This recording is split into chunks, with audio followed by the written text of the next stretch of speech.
he's kind of the weeniest dictator there is, because he never says, look, I want to be a dictator. He says, some people are saying they might like one. As authoritarians go, that is pretty weird. They usually say, I'm in charge. I speak for the nation. I am the mighty and powerful Oz, Yeah. The wizard doesn't, come out and say, some people say that I am a powerful wizard,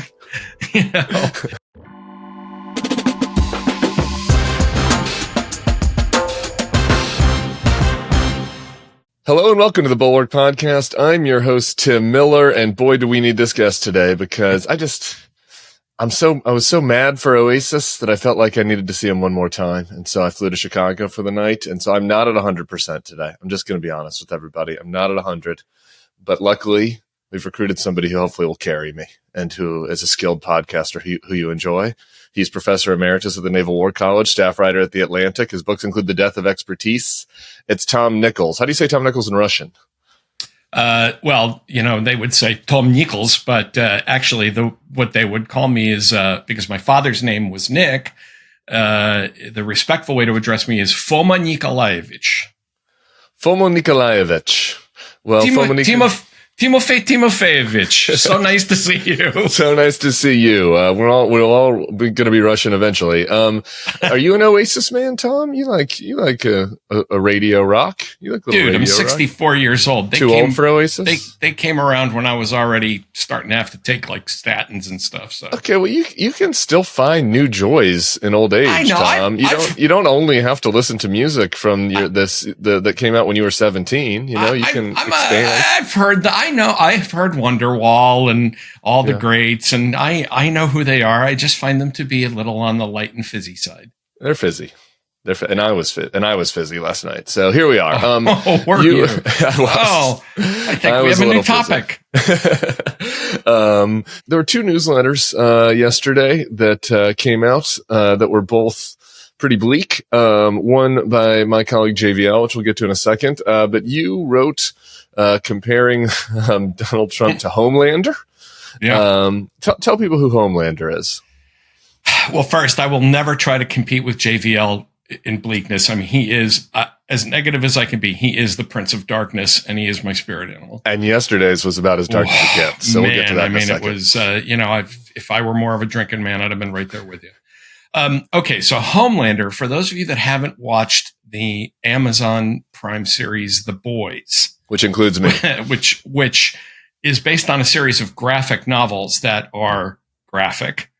And it's basically an alternate universe in which there are all kinds of these super metahumans who, it turns out, and I'll just ruin part of the show for you, were all created by, the Nazis, and whose formula is now in the hands of a corporation that literally creates superheroes. And they created Stephen Miller is one of the meta-humans that was created by the Nazis then? No, I think, in that show, he works at Vought. He works at the Vought Corporation. Okay.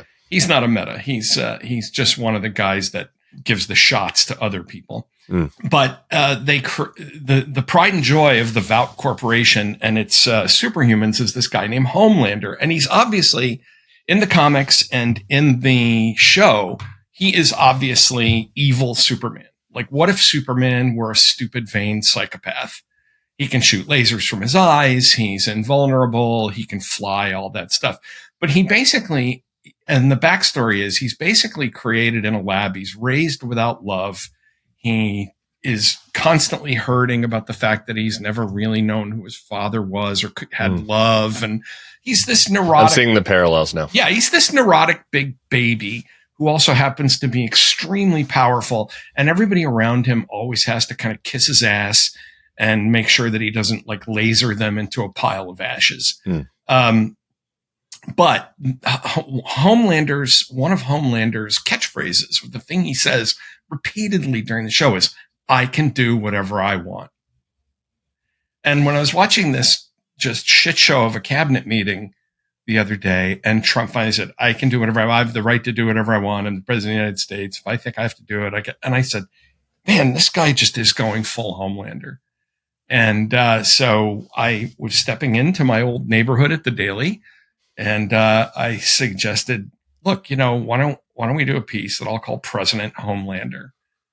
And he's Homelander. I mean, the parallels are there. He's a big man baby. The people around him are simpering flunkies. Donald Trump is not a metahuman, but he does carry a little card in his pocket that could launch 1,700 strategic nuclear weapons in the next 30 minutes, anytime he wants. Spoiler alert, but how does Homelander get defeated? Do you have any? We don't know that yet. Lessons? The next season of The Boys isn't until about a year from now. This is totally orthogonal to our discussion, Tim. I am tired of great series making me wait 2 years.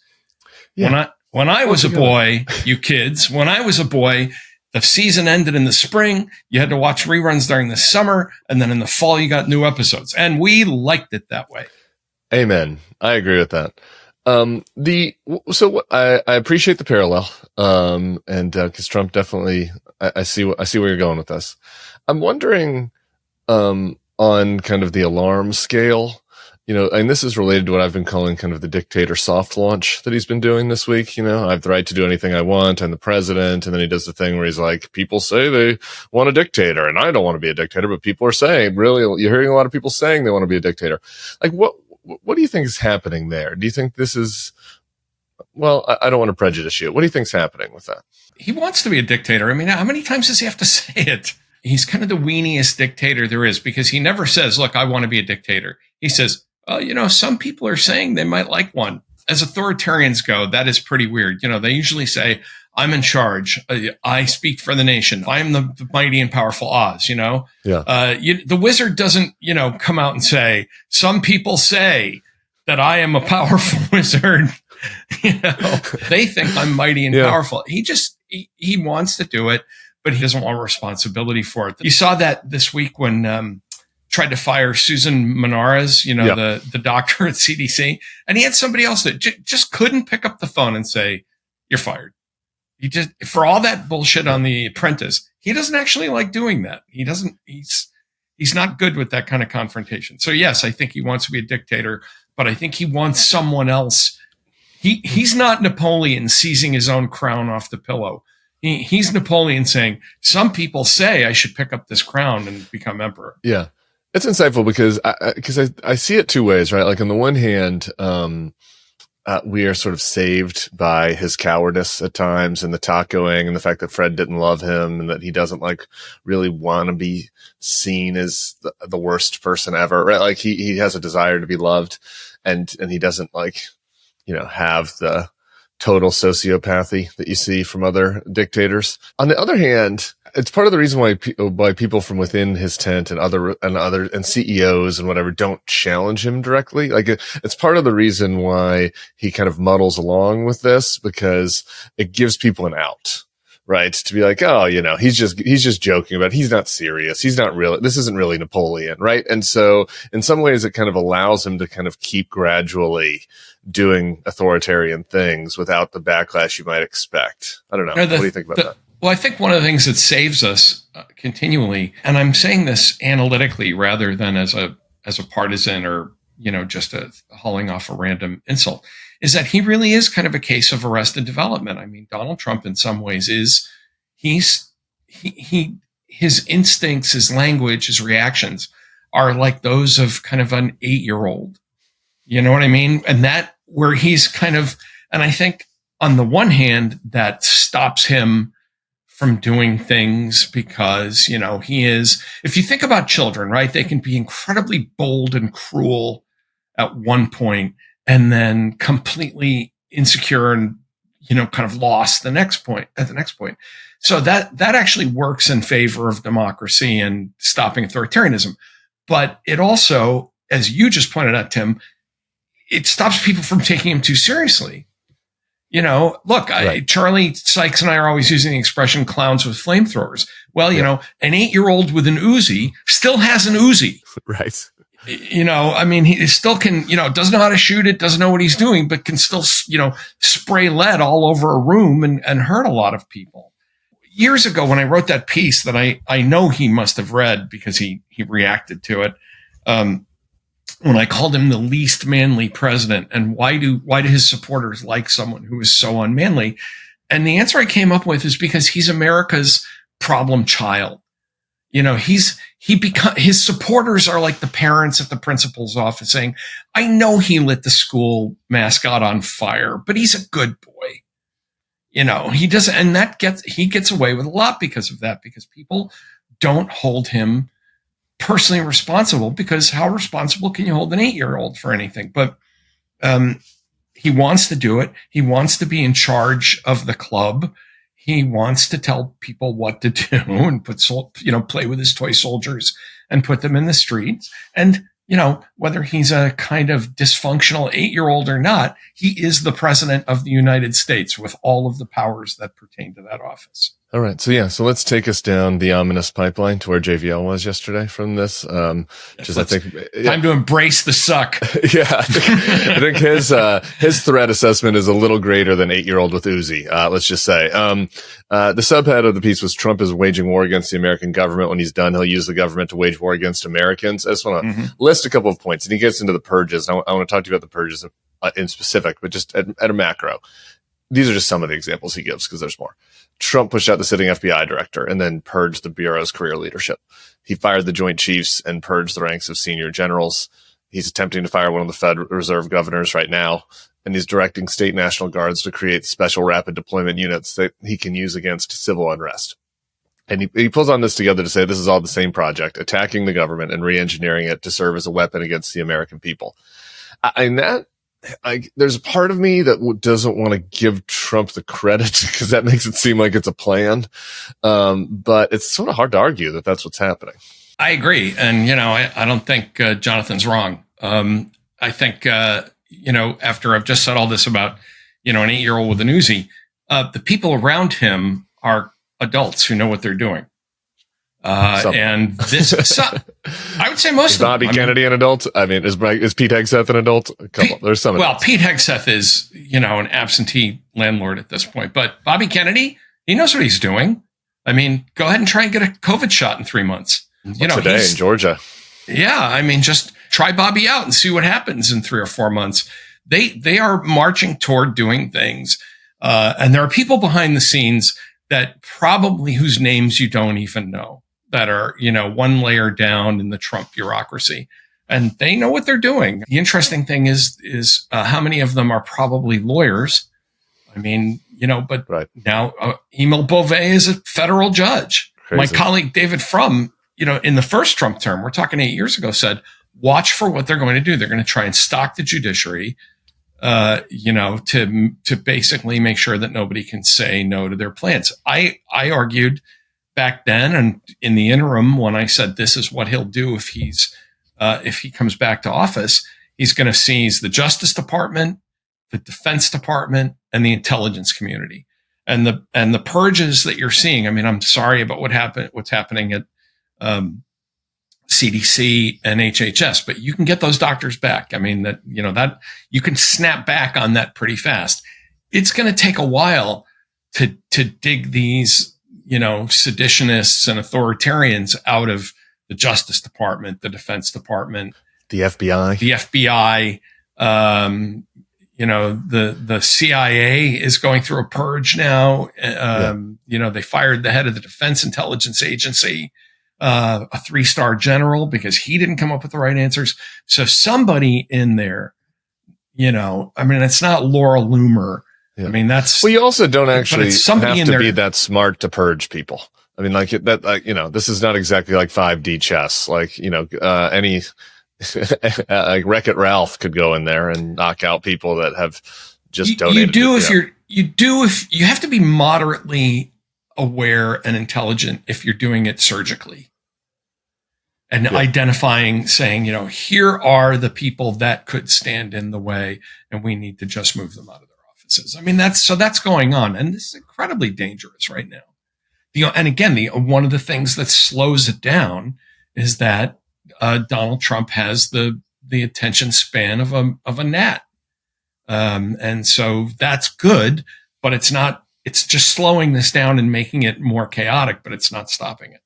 It's hard to rank worries these days, but this is close to my top worry, because I think it's hard for people to wrap their heads around. There is a kind of a lack of understanding about what a lot of these people do, what their jobs are.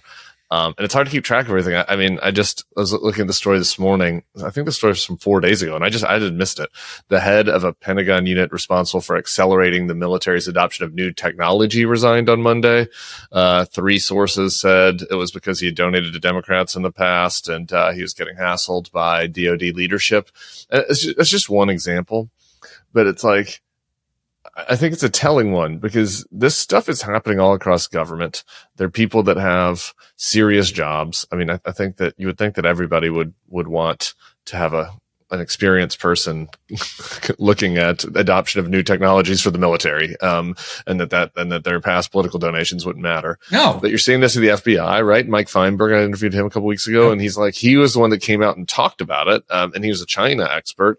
But he said, and others have said, there are other people that have left the FBI you don't even know about, right? Because they don't want the attention. But Tim, the one place I think you're really wrong about this is you say, okay, well, you would think, one would think, right? One would be wrong. Because the object, by the way, when I was an academic, I used to tell my students, at a conference, when a professor said one could argue, he means himself.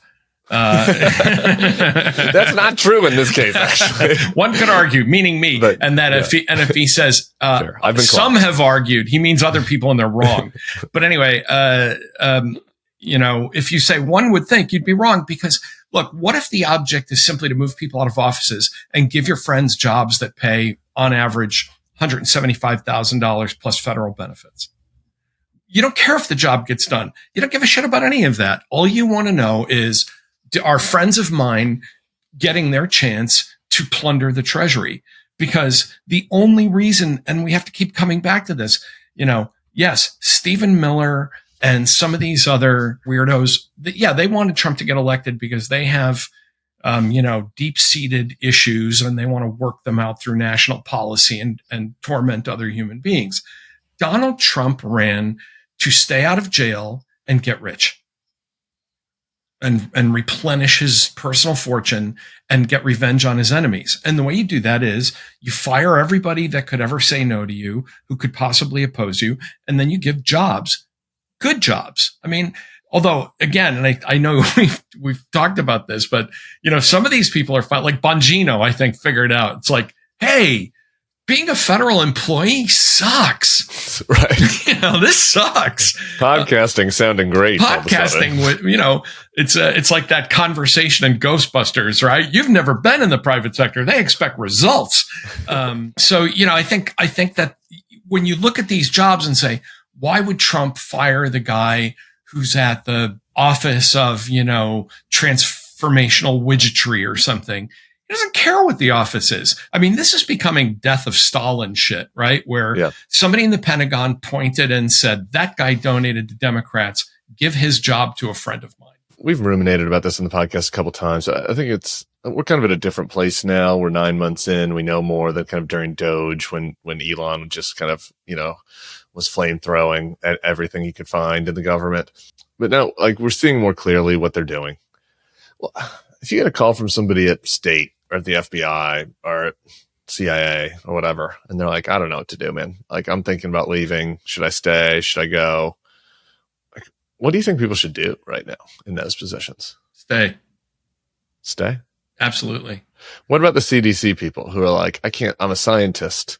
This quack is coming in and he's going to put my name on some paper that talks about how autism is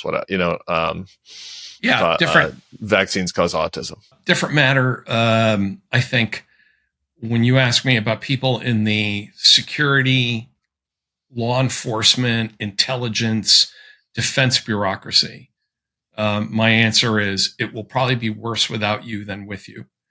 I think for people in, health, education, human services, to do mass walkouts and gain that attention, I think is really important. I think in health, human services, social security, people resigning en masse actually has, first of all, a lot of folks are doctors and have, the ability to keep practicing their trade. I mean, I think if you're a GS-13 at the CIA, you're not going to hang out a shingle afterwards.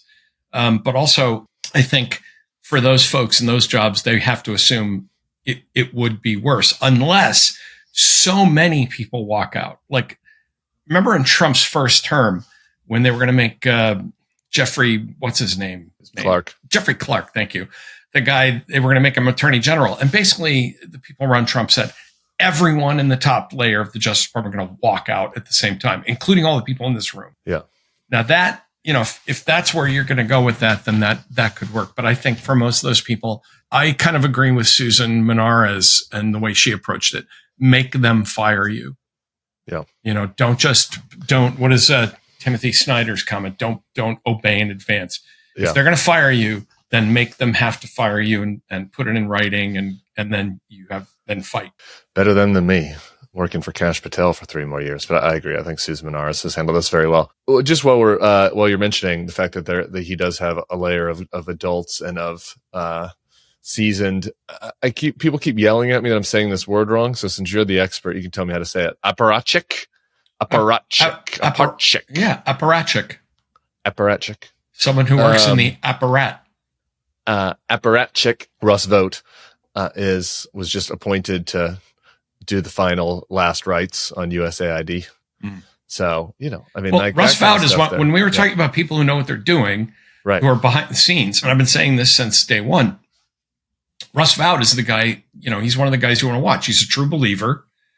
He is not there to just unlike Dan Bongino, he's not there to just, get driven to work every day. He believes in what he's doing and he's smart. And, those are the people that are going to do this while Trump is, holding 3-hour cabinet meetings about how awesome he is. When you said some stuff can get fixed and can snap back, USAID is like dead forever, right? Not forever, but how like a Democrat, could a Democrat that comes back in possibly prioritize that? First of all, I think one of the things that's really unfortunate is that Trump did things that I'm not sure are legal in the sense of disbanding stuff that was created by statute. Presidents can reverse their own executive orders. They can mess with executive agencies like USAID and state. But if Congress establishes something, the president can't just make it go away. That would be something we would be talking about, of course, if Republicans controlled the House, but a Democrat controlled the White House, because then they would say, well, you can't run roughshod over a co-equal branch of government. Blah, blah, blah, blah, blah. Okay. But Democrats need to say the same thing. So could it come back because you could make the argument that it was never legally disestablished in the first place? Probably, maybe that could happen. Or you could simply put back a lot of those programs through the State Department under a functioning Secretary of State and an actual, president who cared about this stuff. But is it coming back, in the next 3 years? No. Oh, obviously not. Yeah. And 3 years is a long time to go without it. Yeah.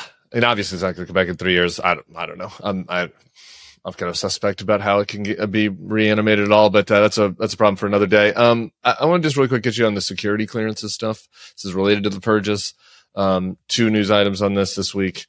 Tulsi, I got revoked the security clearance of 31 CIA agents, including, and they were named, including one was an undercover senior officer who was a longtime Russia. They call it Russia hand. I guess that means Russian spy. Or a Russia analyst. It could just be somebody who, does a lot of work on Russia. Yeah. And then just this morning, they revoked Kamala Harris's security, which just seems like an FU before her book tour. Traditionally, actually, vice presidents only get 6 months, but she was given protection for 1.5 years. I don't know why. I think Trump just wants these people to have to spend, a shitload of money on security the way Mitt Romney's had to do. Or, he's trying to expose them to personal risk. I wrote a piece months ago where I said, if John Bolton gets whacked, if some Iranians manage to get over here and they manage to scrag John Bolton, that blood's on Trump's hands. These people served their country, whether you like them or not. They served their country. There was an expectation that their country would look out for them. And Trump is saying, no, if you crossed me, well, it'd be a shame if something happened to you. while you were walking down Connecticut Avenue. I've got a couple of JD Vance items I want to get your take on. On this one, this first JD Vance item is really a Steve Witkoff item. Actually, well, I need to give a big lead into this so you understand, so people can understand what's happening. So Politico writes a story about Witkoff, the Attleboro real estate magnate who's trying to end the Russia-Ukraine war. The headline is "His inexperience shines through. Steve Witkoff struggles to manage Russia as Trump peace envoy." It includes this fact, which I guess I should have known, but I hadn't realized how many times. Witkoff has met Putin 5 times over the last 6 months.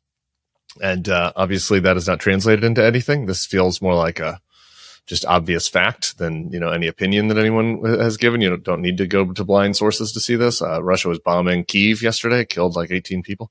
JD Vance was upset about this story. And the vice president posted this. This story from Politico is journalistic malpractice, but it's more than that. It's a foreign influence operation meant to hurt the administration and one of our most effective members. The person who wrote this garbage is Felicia Schwartz. There are 2 possible explanations. Felicia is just not very smart and allowed herself to be used by deep state con men, or she's in on it and used her position to willingly participate in a literal foreign influence op. That's got to be the most insane thing a vice president of the United States has ever posted. Oh, well, what? I mean, there's plenty of competition. I guess, but Mike Pence never posted anything that crazy, and that is unbelievable. That's the new thing. I was joking, joking around with Noah Rothman the other day, because somebody at Tulsi Gabbard's comms shop said, Noah Rothman is part of the deep state operation now. I mean, it's like, and then they said Newsmax. Now, Newsmax, they said, is now in on it. I mean, we're through the looking glass here, people. The reverse vampires are working with the Rand Corporation. I mean, this is nuts. But I think some of them, Vance doesn't believe any of that. I mean, Vance gets briefings and he knows better. But there are people, I'm sure, who genuinely believe this. But more to the point, they know that it will inflame the 20% of the base that is the 20% of the 40% who are even more bonkers than everybody else. And they will flood the zone and start, sending hate mail and death threats and all the things that happen when the Trump administration identifies you as, part of the deep state or a foreign influence operation or, whatever it is they do. I mean, this is authoritarian bullying in its purest form. And Vance, I think in some ways is the worst of the bunch because Vance more than anybody knows better. He's not a stupid person. He knows what he's doing. I'm trying to understand what the foreign influence op is. Okay. Do you think he's saying that Ukraine is trying to undermine Witkoff? Right. That probably this is, that there's a Ukrainian James Bond on the loose, who is, convincing reporters to write, terrible stories about Steve Witkoff. The terrible story you could write about Steve Witkoff is he has met with Putin this many times and nothing has happened. You could stop. That's a 1-paragraph story. Presidential envoy Steve Witkoff's met with Putin this many times, and every time Putin, the next day Putin, or within a week, Putin, blasts the crap out of Ukraine. That's not a foreign operation up. That's like 2 facts that you can just place next to each other that look terrible. But this is kind of the hysteria, Tim. It's like every time political, you're going to the barricades, not even against the Wall Street Journal or the New York Times, right? Or some, you're saying this one reporter at Politico who wrote this one critical story about Steve Witkoff, she's one of the reverse vampires. She's, it's nuts. It also is a totally anodyne story that I never would have read. If JD Vance hadn't tweeted it. One thing this administration doesn't understand, and Trump definitely doesn't understand it. These people do not understand the Streisand effect. They just don't. Because I haven't read that story yet, and I'm going to the minute we're done with this pod. He goes on this statement. I only read you part of it. He goes on. There's just more crazy shit in here, so I have to read it. The fruits of Witkoff's negotiations are that we've narrowed the list of open issues in the Russia-Ukraine war to a set of clearly defined issues. Specifically, security guarantees and territorial concessions. Yeah. Well, no fucking shit, Sherlock. That's what we've narrowed it to. That Russia wants territory and Ukraine wants to be protected. What were the other issues? What were the other? That's what the war is about. And Steve Witkoff's done nothing. Russia's killing civilians right now. So, it's lunacy. I mean, everybody I don't like is a deep state operative or working for foreign agents. I mean, this is really, this is just sort of Mickey Mouse Stalinism. The next thing they're going to be arresting people. I mean, then it becomes a lot more serious. Saying, admit that you are in league with imperialists in Japan and Germany, comrade. I mean, it's bonkers. Maybe instead of asking deep state operatives, we should ask the families of the dead Ukrainian children whether they think Steve Witkoff is killing it or not. Like the whole thing is just preposterous. It's meant to put people in danger. It's meant to generate death threats and harassment and emails. Yeah, and, you're right. All that stuff. I mean, that's basically it's saying, shut up or I release the flying monkeys on you. Our noble vice president had another interesting statement I want to share with you. This was he's getting interviewed by the USA Today about the Fed, the purge of Lisa Cook. Quote, I don't think we allow bureaucrats to make decisions about monetary policy and interest rates without any input from the people that were elected to serve the American people. No, that's exactly how we do it, Mr. Vice President. That is exactly our system, specifically so that we will insulate the people making decisions about these policies from elected officials. That's why maybe we should just poll the public. Maybe we should just be asking people at the Piggly Wiggly whether they think that interest rates should be lower or higher. Like, what the fuck are you talking about? This is a prime death of expertise moment for you. And it's the death of expertise, because the death of expertise is always, particularly in government, is almost always related to populism. Who are those pinheads, smarty pantses, with their Nobel economics prizes trying to set interest rates. Bob and I here, we got this, and I think, if it wouldn't be so ruinous to all of us, there's a part of me that says, you know what, have at it. And when inflation is back up, there's a big part of me that wants them to have at it. There's about when inflation is, 15%, and your credit cards are 40% and your car loans are 19%, good luck with that. But the problem is that you can't, that's a kind of a shoot the hostage situation. I mean, you can't do it without hurting a lot of people. But again, Vance went to college, went to a decent college, then went to Yale. Wrote a book about it. Went to law school at Yale and went undergrad, I believe, to Ohio State. I mean, he knows exactly why we insulate these kinds of, he knows why the Fed was created, for God's sakes. I mean, if he doesn't, shouldn't be a senator or a vice president, but he knows. And he's just saying, look, if it were up to me, JD Vance, who you should vote for in 3 years, your interest rates would be -5. We'd be, every time you charge something, we'd send you money. But I can't help it, because these guys and these guys who take showers in the morning and wear ties, and socks and the shoes with laces, they read the footnotes, they're making these interest rates because they want you to suffer. And he knows what he's doing. This is if it weren't so destructive, it would be embarrassing, because the amount of pandering that's going on. I mean, politicians always pander. Every politician, right, left, center, there's a certain amount of pandering, because you have to get people who don't understand complex issues to trust you that you basically will go in the right direction for them on their behalf. But what people like Vance are doing, I mean, it's cringy. It's like, my God, have an ounce of dignity here. But people have often asked me, after I wrote that piece calling him a bad name in the Atlantic, It's like, why what was the bad name? An asshole. I called him an asshole. That's the fucking nicest thing I've said about JD Vance. That prick. Not usually a word we use in the magazine. But what is it that particularly annoys me about him? I come from the working class, and I know that he had the opportunity to educate and lead and talk to people in the working class about these issues and help them. And I guess I feel like if there's any such thing as a politician who has betrayed my people I feel like are my folks, Vance is the guy who really got way out ahead on this and said, no, you can trust me. I'm a hillbilly. I come from your background.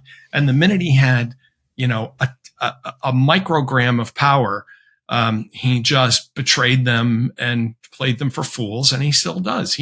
Nobody has the kind of contempt for his own people and his own voters as JD Vance. I mean, it's just remarkable, the level of just outright contempt that he manages to show for his own people every day. I don't have much more to add to that. I should just say, though, I'm of the opinion that Carthage ought to be destroyed. he ended this statement with POTUS is much better able to make these determinations. And he knows that's not true. I mean, he knows it. He knows. He's like, what he's saying is the president should make these decisions, and that way I know you'll vote for me, and I'll get to make some of them too. Yeah.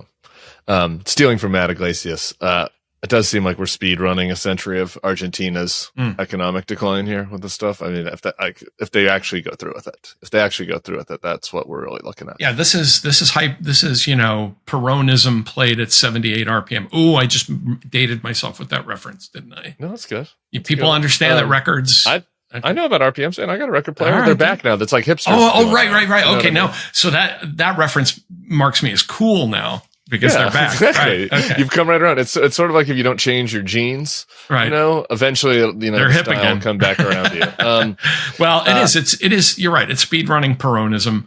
I mean, can you imagine what the Republican right would be saying if Joe Biden said, or Kamala Harris said, listen, we loaned some money to Intel. We want 10% of that company. Wow. Yeah, we don't even have to do it. They'd be like burning pictures of Karl Marx on Pennsylvania Avenue. And again, they know it. But I also wonder how many of them are profiting from this. I mean, when you're trying to explain this, you can't explain it via some, like, what is their theory of macroeconomic policy here? Instead, you have to ask, like, is somebody getting rich from this? Is there, who's plundering the treasury here by doing this? I think in a lot of cases it's corruption and plundering. I think that there are a handful of things that Donald Trump has weird obsessions with. Tariffs. And all of the team just wants to appease, the 8-year-old with the Uji. And I think that is the case here. Like, he was a real estate guy. He likes low interest. I think that this is kind of like, Japan is screwing us. Like, I think that he has a couple of core beliefs, and that's my take on this. I think you're right. He has some core fixations. They're not even beliefs. They're like beliefs. Yeah, tariffs work. Japan is always bad and screwing us. There was one other, that interest rates should be low unless someone's borrowing money from me.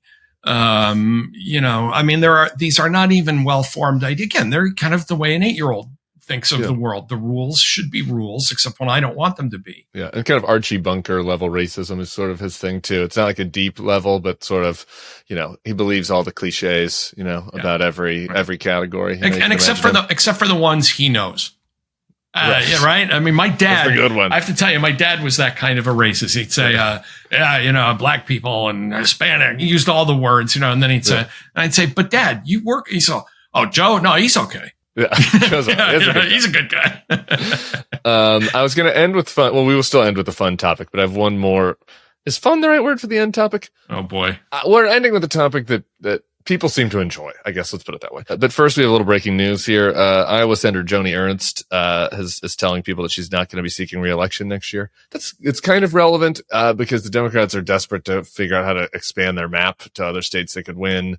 conceivably Republicans put up a total nut in Iowa. Ernst, for all the reasons why our listeners don't like her, all the good reasons, is like a decently replacement level, maybe slightly above replacement level Republican for Iowa as far as political capability. So that's interesting. And Iowa, you saw that thing where the woman who broke the supermajority in the state Senate flipped that seat by 20 points. Yeah. So maybe Ernst special election. You're talking about the special election. I'm sorry. Yes. Yeah. And, but I just want to say how sad I am to see Ernst go, because she's been such a consistent voice defending the independence and civil control of the military and standing up against. Oh, no. I'm just none of that. Yeah. Right. No. And this is the thing that pisses me off. And it's just like, why I'm going to be the old man in the old folks home pointing my bony finger at people and doing like they were for Trump. And I will never, these are the things I'll never be able to get over. Like, she does this whole thing about how, the one, because of her experience, the one thing she really cares about is sexual assault in the military and protecting sexual assault victims. And therefore, I'm going to confirm Pete Hegseth. Yeah. And then, so they bring in a guy has been credibly accused of sexual assault. And like, while, he had one wife he's being divorced from, his other baby mama was pregnant, or I forget the exact timeline, but and has fired all the senior women in the military. Exactly.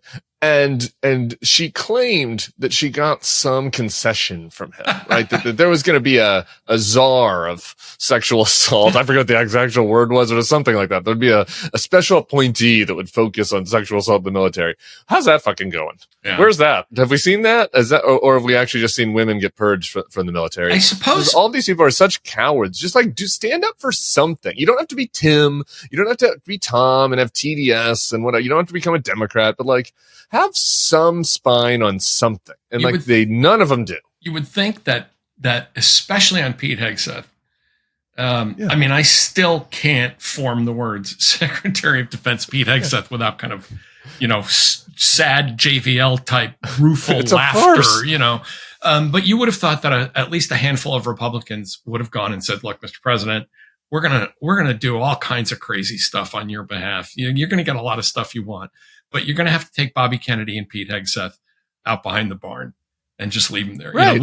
Send them to a farm upstate where they can run free. And they just, that's how senators do it. Especially if you're not going to run for re-election, by the way. Not that it would have been more defensible, but like, you don't even have a political reason to do it another. You thrust this on us for nothing. I wonder if Ernst really thought in 2024 that she wasn't going to run for re-election, or whether after, a year and a half of this, or what, how long has it been? 7 months. 7 months. Shit. But after 7 months of this, she's looking ahead and saying, you know what, I'm just, I need to be on some corporate boards and do some really nice home redecoration and, just get the hell out of Dodge. But it's, I suppose that it's a small comfort to say someone like Ernst has finally said, I've had enough and I'm leaving. Is it? I don't know. It's not a comfort to me. If you're finding comfort, that's fine. I encourage other people to find comfort anywhere. My blood pressure is through the roof right now because I just want to strangle her. It's just like, not literally strangle her, but like, fuck you. Joni Ernst is basically what I think. It's just a total fart. Like, the whole thing is a shame. Well, here's the thing, you got nothing out of this, and you could argue, right? Well, the person who's going to replace her, could be worse. But based on her voting record, how would you know? That's the problem. I mean, like when you say, well, Senator Cassidy is now very disappointed, and and Susan Collins is very concerned. But their voting record and their behavior in terms of constraining this march of Peronism, authoritarianism, creeping Stalinism, whatever you want to call it, their record is indistinguishable from Ted Cruz or the other Tommy Tuberville. Tommy Tuberville, right? There's no. They've stopped legislating. We don't even have a legislature. If you took 100, if you took 50 Republican senators, took their blanked out their faces and put up their records, you couldn't distinguish among them. No, Murkowski you could figure out. Yeah, I mean, that's like, you might, right? You might say, "Oh wait, a couple things, right. Oh, did that person voted no on cloture? That must have been Murkowski." But that otherwise, there's no way to tell them apart. Yeah, I got into a fight with Carl Rove about this on a panel a couple months ago when he was talking about the importance of having people like Tom Tillis in there, and I was just doing that same rant you just did. I was like, why? What would be the difference? Put the fucking pizza guy, put the guy on the porn, jerking off in the back of the porn shop in there instead. Like, he's the same as Tom Tillis. At least I wouldn't have to deal with the condescending lectures from Tom Tillis about how serious he is. At the end of the year, you could take well, I'm not going where you're going, but you could take, the guy in the MAGA hat who's always yelling at the Costco, right? And Tom Tillis, put them both in the Senate. Again, blank out their names, look at their voting records. You can't tell them apart. What is the difference? Right. So give me the MAGA hat guy. I want to know what I'm dealing with. I don't want somebody to be smugly, talking about how they're the serious one while they're acting. Well, Tim, that as you remember 8 years ago, God, it's that long already. But when I finally took my trial separation from the Republicans, became a divorce, it wasn't Trump or, Tuberville or any of those guys. It was Susan Collins. And because when Collins got out there and sounded like just every other MAGA senator voting for, Kavanaugh, I said, that's it. There is no fallback position within the Republican Party. There is no moderate center in the party. There is no cadre of resistance. They are all indistinguishable from one another. And so people always, oh yeah, you quit? When did you quit? Because of January 6th or because of Trump or because of that? I'm like, well, it was actually Susan Collins who talked me out of being a Republican, which seems kind of crazy, but it makes a lot of sense in the sense that makes total sense. I officially did it during the Stop the Steal stuff before January 6th because I was like, nobody's standing up to it. So what's the point? Right. Like, how could I be for any of these people again? Good riddance, Joni Ernst. Okay, final topic, real quick. Donald Trump's ankles. People are the bruises, the hand bruises. We've done the cankles, but what about the bruises? I don't know. I know a lot of elderly people. What's happening with the bruises? On the one hand, I keep thinking Donald Trump's the kind of guy that's going to live forever. People like lizard people like that don't ever die. But on the other hand, I don't know. The bruises do look kind of like the Queen of England's bruises. Look, let's not have a death of expertise moment. You and I are not medical doctors. Okay. Can't we shoot the shit? Okay, I'm not trying to tell people I'm a medical doctor, but we're just, we're a couple guys at the bar. I was going to say, okay, we're in Pawtucket. We're at the bar. We're talking about the bruises. Sitting there in cheers, Nami, it's a known fact, Diane, that exactly. It's a known fact, Diane, that bruises on the back of the hand are where the aliens put the invader mark. No, I'm not a doctor, but what I was going to say is I do know doctors, and I have been asking them. And I feel like I'm doing that scene from A Streetcar Named Desire. I have a doctor friend downtown, but the doctors I know say, well, this is somebody who's having a lot, like a daily IV. Like, this is the bruising you get from like regular IVs that have to be, that are doing a lot of damage. And one guy said to me, they're doing a lot of damage because they don't want to do it to both hands, because then you'd have to cover up.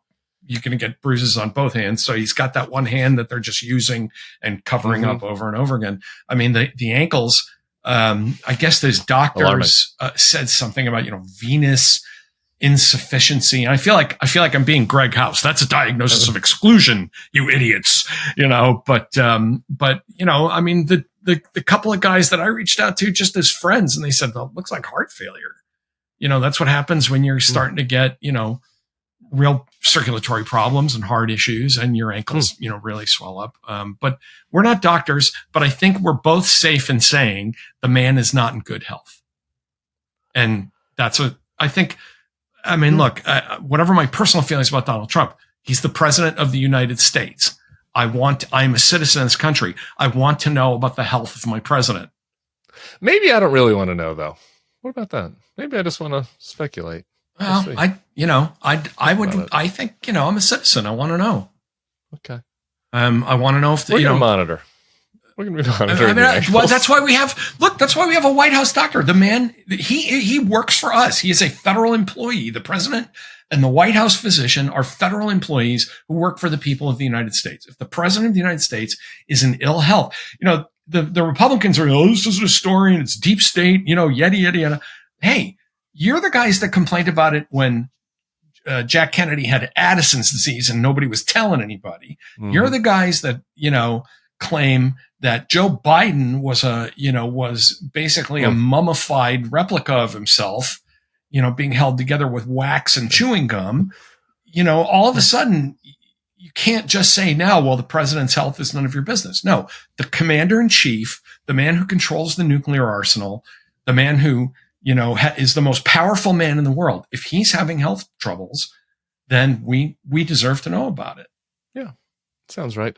Tom Nichols, we survived it. You had some internet issues. Oh man, my brain is not at 100%, and yet we still managed to do podcast magic today. You're hungover. I'm pissed off, and my cable company is stuttering. What was that? What's that great Billy Crystal line? I pee, with his prostate. I pee like a guy with a stutter. My computer. I don't know where I was going with that joke, but my computer company has just been like shutting off the internet every 5 minutes here. All right. Well, I appreciate you. This podcast episode somewhere in the internet will live forever. We're not sure about our president, and I'll be back Monday for people who want to know. Me and Bill are going to do a short one. It's Labor Day, but we're going to be here serving you, the people. If you need a little audio joy for your beach walk or whatever you're doing, your barbecue after you are tired of all your friends. So we'll be seeing y'all on Monday. Thanks, Tom Nichols. We'll see you soon. Thanks for having me, Tim.